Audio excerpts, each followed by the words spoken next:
अस्सलामुअलैकुम। दास्तान अरब का हम 23वां हिस्सा शुरू करते हैं। आऊज़ु बिल्लाहि मिनश्शैतानिर्रजीम, बिस्मिल्लाहिर्रहमानिर्रहीम। कुरैश के वफ़द ने दरबारियों को तोहफ़े तोहाइफ देकर इस बात पर तैयार कर लिया कि देश छोड़कर आने वाले मुसलमानों को वापस मक्का जाने पर आमदा करें। उन्होंने वादा भी कर लिया। इस तरह नज्जाशी के दरबार में वफ़द की पहुँच हो गई। नज्जाशी ने शानदार तरीके से दरबार सजाया। जब वफ़द दरबार में पहुंचा तो दरबार की सजावट देखकर हैरान रह गया। अम्र बिन आस और अब्दुल्लाह बिन रबियान ने बड़े अदब से झुककर सलाम किया। उनके तमाम साथी जो वफ़द के साथ थे नज्जाशी के सलाम के लिए झुक गए। सलाम करके तोहफ़े पेश किए। नज्जाशी ने पूछा, अरबो, तुम मेरे दरबार में किस लिए आए हो और क्या चाहते हो? अम्र बिन आस ने कहा, हमारी कौम ने एकजुट होकर हमें आपके हुजूर में इसलिए भेजा है कि हुजूर से अर्ज़ करे कि हमारे शहर में एक जादूगर पैदा हुआ है। उसका नाम मोहम्मद है। उसने एक नया मज़हब ईजाद किया है, ऐसा मज़हब जो किसी और मज़हब से मेल नहीं खाता, बिल्कुल नया मज़हब। हमारे शहर के कुछ नादान लोगों ने इसे कबूल कर लिया है।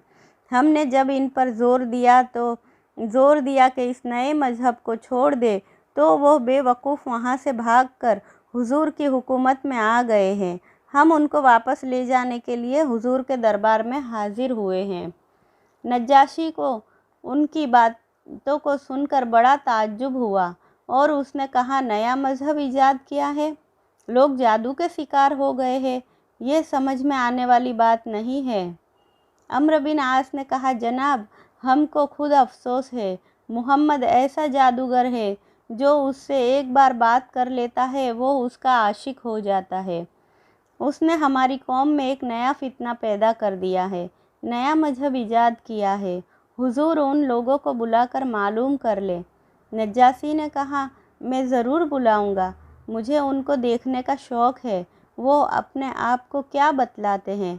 अम्र बोला, वो खुद को मुसलमान कहते हैं। भला मुसलमान भी किसी मज़हब का नाम हो सकता है? अब वज़ीर आज़म उठा। ये बूढ़ा आदमी था। उसने कहा, हुजूर, ये मुसलमान नए मज़हब के मानने वाले हैं। मैं इनसे मिल चुका हूँ। वो अजीब अकीदा रखते हैं, ना यहूदी, ना ईसाई, ना बुत परस्त। मुझे डर है कि वो कहीं अपने नए मज़हब की तबलीग मुल्क हबसा में न कर दे। इसलिए मेरे ख़्याल में उन तमाम लोगों को इस वफ़द के साथ रवाना कर दीजिए और अपने मुल्क और अपनी कौम को उनकी शरारतों से बचाइए। नज्जाशी ने कहा, अभी कुछ नहीं कहा जा सकता। अच्छा, मुसलमानों को बुलाओ। वज़ीर ने कर्नल की तरफ इशारा किया। वो दरबार से बाहर आया, कुछ सिपाहियों को साथ लिया और मुसलमानों की तरफ चल पड़ा। मुसलमानों को पहले ही डर था। वो सहम रहे थे कि अब क्या होता है। मक्का में उन पर इतनी शक्तियाँ हुई थी कि वो वहाँ जाने पर मौत की तरजीह देते थे। उन्होंने आपस में तय कर लिया था कि मर जाएंगे मगर यहाँ से हरगिज़ न जाएंगे। जब ईसाई सिपह सालार उनकी तलबी के लिए आया तो सब लोग उसके दरबार में पहुँचे। सब ने बादशाह को सलाम किया। नज्जाशी ने उनको बैठने के लिए कुर्सियाँ डलवाई। जब सब बैठ गए तो नज्जाशी ने पूछा, क्या तुमने कोई नया मज़हब ईजाद किया है जो ईसाइयत और बुत परस्ती दोनों के ख़िलाफ़ है? हज़रत जाफ़र जवाब देने के लिए खड़े हुए। आपने फरमाया, ऐ बादशाह, ऐ लोगों, हम लोग जाहिल थे, बुत परस्त थे, बुतों को पूजते थे, मुर्दार खाते थे, हराम हलाल की कोई तमीज़ न थी, बदकारियाँ करते थे, पड़ोसियों को सताते थे, भाई भाई पर जुल्म करते थे और हर मजबूत हर कमज़ोर को पीस डालता था। गोया दुनिया भर के ऐब हम में थे। खुदा ने हम पर रहम किया और अपने प्यारे नबी मोहम्मद सल्लल्लाहु अलैहि वसल्लम को हम पर भेजा। उस नबी की शराफत, दयानत और सदाकत को हम खूब जानते थे। उसने हमको इस्लाम की दावत दी, हमें सिखाया कि हम पत्थरों को पूजना छोड़ दें, हमेशा सच बोले, खून रेज़ी ना करें, यतीमों का माल ना खाए, पड़ोसियों को आराम दे, नमाज पढ़े, रोज़े रखे, ज़कात दे। हमने उनकी दावत मानी। खुदा पर ईमान लाए, शरारत और बुत परस्ती छोड़ दी, बदकारियों से तौबा की। इस जुर्म में हमारी कौम हमारी दुश्मन हो गई और हम पर सख्तियाँ करने लगी। हम पर ऐसे ऐसे जुल्म किए गए जिनको सुनकर रोंगटे खड़े हो जाते हैं। हमें मजबूर किया गया कि हम फिर तबाही के गड्ढे में गिर पड़े।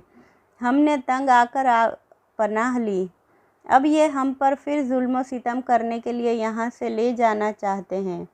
नज्जासी और तमाम दरबारी पूरी तवज्जो से हज़रत जाफ़र की बातें सुनते रहे। जब खामोश हुए तो नज्जासी ने कहा, जो बातें तुमने बयान की है ये तो कुछ बुरी नहीं। हज़रत जाफ़र ने कहा, आप इनसे पूछिए कि क्या हम इनके ग़ुलाम हैं। अब मुसलमानों की बात नज्जासी के वास्ते से अम्र बिन आस से शुरू हुई। अम्र ने जवाब दिया, इसमें से एक भी ग़ुलाम नहीं है, सब के सब आज़ाद हैं। हज़रत जाफ़र ने फिर पूछा, हम में से किसी ने किसी का खून किया है? तुम्हारा दामन इस इल्ज़ाम से भी पाक है। जवाब मिला, हम में से क्या कोई आपका या आपकी कौम के किसी आदमी का कर्ज खाए हुए है? यह बात भी नहीं है। क्या तुम्हारी दिली मंशा ये नहीं है कि हम तुम्हारे मज़हब में लौट आए? बेशक हम यही चाहते हैं। क्या तुम बुतों को नहीं पूजते हो? हमारे बाप दादा का मज़हब यही है, तुम्हारे बाप दादों का भी यही मज़हब था। अब तुमने नया दीन अपना लिया है। जब नज्जासी ने देखा कि बात बढ़ती जा रही है तो दोनों को खामोश रहने का हुक्म दिया। दोनों चुप हो गए। नज्जासी ने हज़रत जाफ़र तैयार से कहा, तुम्हारे नबी सल्लल्लाहु अलैहि वसल्लम पर कोई किताब भी नाजिल हुई है? हज़रत जाफ़र तैयार ने जवाब दिया, हाँ, हमारे मोहतरम नबी सल्लल्लाहु अलैहि वसल्लम पर कुरान मज़ीद नाजिल हो रहा है। उसने फिर पूछा, तुम्हें कुरान का कोई हिस्सा याद है? याद है तो सुनाओ। तमाम मुसलमान हाथ बांधकर खड़े हो गए। हज़रत जाफ़र ने सूरह मरियम की तिलावत शुरू की। आपने बड़ी अच्छी आवाज़ में पढ़ना शुरू किया, जिसमें कहा गया था, तेरे परवरदिगार की रहमत बंदे ज़करिया को याद करती है जिस वक्त उसने अपने पालनहार को धीरे से पुकारा। उसने कहा, आए परवरदिगार, मेरी हड्डियां सुस्त हो गई हैं, मेरे सर ने बुढ़ापे का सिला मारा है और मेरे परवरदिगार, मैं तुझे पुकारने में बदनसीब न था और मैं डरता हूँ कि मेरे कोई वारिस नहीं है, मेरी औरत बांझ है। ऐ मेरे परवरदिगार, मुझे अपने पास से वली बख्श ताकि मैं वारिस हो, और ऐ मेरे परवरदिगार, उसे पसंदीदा कर। हज़रत जाफ़र तैयार इतनी अच्छी आवाज़ से कुरान मजीद पढ़ रहे थे कि तमाम दरबार उस प्यारी आवाज़ से भर गया। नज्जासी, वज़ीर, दरबारी सब सर झुकाए बैठे बड़ी तवज्जो से सुन रहे थे। नज्जासी की शान कह रही थी कि यह बहुत कुछ ज़ब्त कर रहा है। उससे न रहा गया और बेकाबू होकर उसके आंसू जारी हो गए। हज़रत जाफ़र कुछ और आयतें पढ़कर खामोश हो गए। देर तक आपकी आवाज़ गूंजती रही।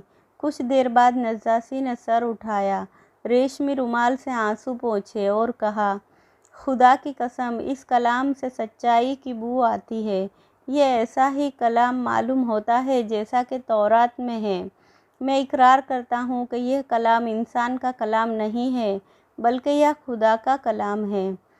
नज्जासी ने इन लफ्ज़ों से जहाँ मुसलमान इसलिए खुश हुए कि उन्हें उम्मीद हुई कि हाँ, शाह नज्जासी उन्हें कुरैश के वफ़द के हवाले न करेगा, वफ़द वालों को यह डर हुआ कि शायद वो यहाँ से नाकाम हो जाएंगे। आगे का हिस्सा हम अगली वीडियो में सुनेंगे। तब तक के लिए अल्लाह हाफिज़।